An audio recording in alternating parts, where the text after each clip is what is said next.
संस्कार परिणीता के चरणों में त्रिकाल नमोस्तु, क्षुल्लक तरह के चरणों में इच्छा में। महर्षि, स्वाध्याय जब हम करते हैं तो जीवनदर चरित्र में जब हम पढ़ने में आता है कि उन्होंने अपने मामा की बेटी से शादी की, तो महर्षि उस समय काल की मर्यादाएं या काल की जो भी व्यवस्था रहती थी, आज के समय वो रहता नहीं, या जिससे भी हमको शादी करनी पड़ती है तो वो कौन सा रिलेशन नहीं होना चाहिए जिससे शादी ना करें? क्योंकि यदि जो ज़्यादा धर्म है। नहीं, इस संबंध में इतनी कहना है, ये सामाजिक परंपराएं हैं और सामाजिक परंपराओं में गोत्र की विपरीतता देखी जाती थी। एक गोत्र में तो कभी होती नहीं, लेकिन गोत्र में परिवर्तन करके जो होता था, राजकीय तंत्र था, राजकीय व्यवस्थाएं थी। राजा लोग अन्यत्र लोगों से शादी करेंगे तो राज्य खत्म हो सकता था। नीति दी है चाणक्य ने कि व्यवहार उनसे बनाएं, राजगद्दी में राजपद जो पद हैं उनको दें जो तुम्हारे रिश्तेदार हों, निकटवर्ती हों। अन्यथा कोई दूसरे व्यक्ति को मंत्री बना दिया तो वही हाल होगा जो हस्तिनापुर में 4-700 मुनिराजों को हुआ।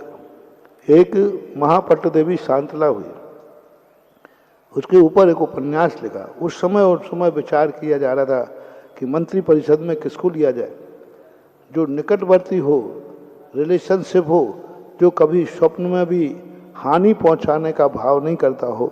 तो ये राजतंत्र की व्यवस्थाएं थीं।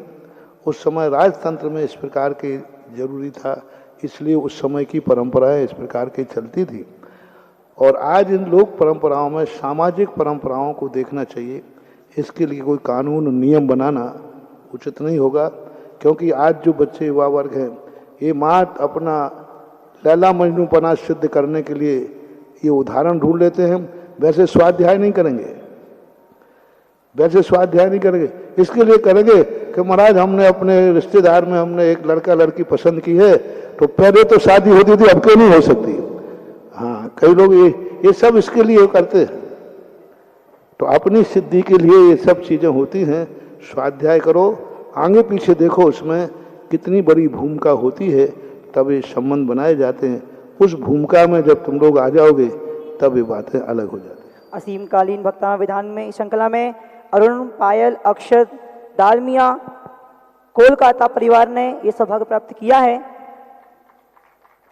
आरती के लिए मैं बुलाना चाहूंगा तीनों मुनि राजों के चरणों में मेरा कोटिशा नमन, कोटिशा नमन। क्षुल्लक जी को इच्छामी इच्छामी।